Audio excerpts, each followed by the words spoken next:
Connais-tu la série Dragon Ball GT?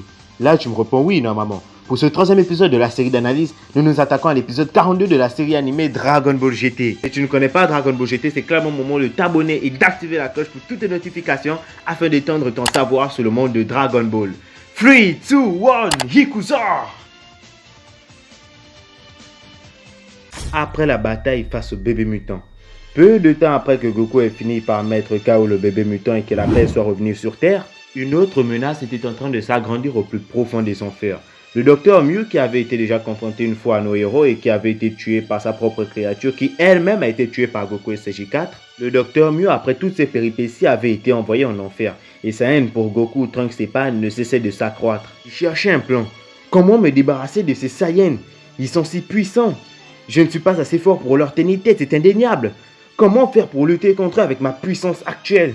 Comment faire pour obtenir ma vengeance? Il cogita encore et encore, jusqu'au jour où il croisa la route du docteur Gero, qui lui proposa de faire équipe avec lui, vu que lui aussi avait déjà été battu par la Z-Team dans Dragon Ball Z. Tous deux veulent tuer Son Goku et réduire à néant la Z-Team. Quoi de mieux pour se mettre d'accord?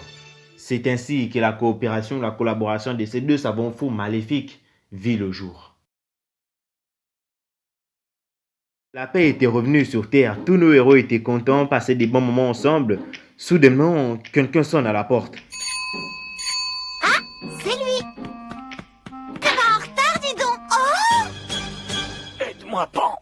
Trunks, mais que t'est-il arrivé? D'où sont toutes ces blessures? Trunks tombe dans les pommes. Il se passe un truc étrange dans le ciel. Tout le monde entier est infecté par cet étrange phénomène. Ce sont les deux numéros 17 qui causent tout ça? Le premier numéro 17 est le vrai frère de C18. Tandis que le second est celui qui a été créé en enfer par le docteur Mew et le docteur Gero. Tous deux rentrent en résonance. Ils se connectent afin d'ouvrir une porte qui traversera l'enfer jusqu'à sur Terre afin que les deux mondes ne fassent plus qu'un. C'est parti. Le rituel a commencé. La porte s'ouvre et les deux mondes se connectent. Gero et Mew en enfer se réjouissent de la panique des terriens. Ils voient enfin leur rêve de conquête de revenir à la vie grâce à leur nouvel androïde fraîchement construit en enfer il y a quelques heures. Mais leur sinistre projet ne s'arrête guère là, car oui, ils ont un autre but. La création de l'être humain artificiel ultime. J'allais le dire. Ils veulent créer un nouvel être supérieur. Un être supérieur à celui qui était même celle. En réunissant les deux numéros 17, ils veulent créer un être... Un être fort, un être cruel, incapable d'éprouver le sentiment de pitié. J'en aurais fait une arme. Une arme indestructible. Ensemble, le cyborg ultime. Aucun guerrier ne pourra l'arrêter. Personne ne l'arrêtera.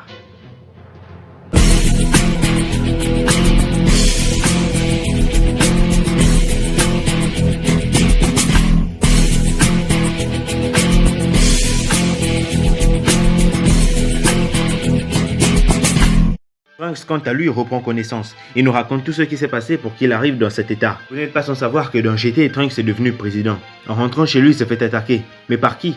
Ça ne peut être un terrier lambda. Mais alors c'est qui? Trunks se rend compte que cet individu dégage le même genre d'aura que le numéro 18. Mais oui, c'est le numéro 17. Pour en finir, le numéro 17 prépare une boule de ki qu'il envoie sur le Uber de Trunks. Mais ce dernier le protège et se la prend et est KO. Mais il ne sait pas se transformer en Super Saiyan ou quoi? Passons. Numéro 17 dit à Trunks que ce qui se trouve derrière lui, c'est la porte de l'enfer. La porte de l'enfer. Oui. Imagine la belle pagaille que ce sera quand tous les anciens adversaires de Son Goku viendront personnellement lui demander des comptes. Il risque d'y avoir une sacrée file d'attente devant sa maison. Il continue en disant, dit au Saiyan Son Goku que s'il est assez courageux pour venir se mesurer à nous l'attendrons là-haut dans l'antichambre de l'enfer. L'antichambre de l'enfer? Ça en jette! Bien sûr que son jet de Son Goku ressuscite-toi, l'heure est catastrophique là. Hey, oh. Il se passe quelque chose au journal TV. Et là, on peut voir que tous les ennemis de Goku de Dragon Ball Z sont de retour. C'est affreux. Ils détruisent tous sur leur passage. Ils ne veulent qu'une seule chose, s'expliquer avec Goku. Invitation que Goku ne refuse pas. Il y va de suite. Goku sort de sa maison et regarde le ciel. Il nous dit alors au revoir et se prépare à y aller en enfer.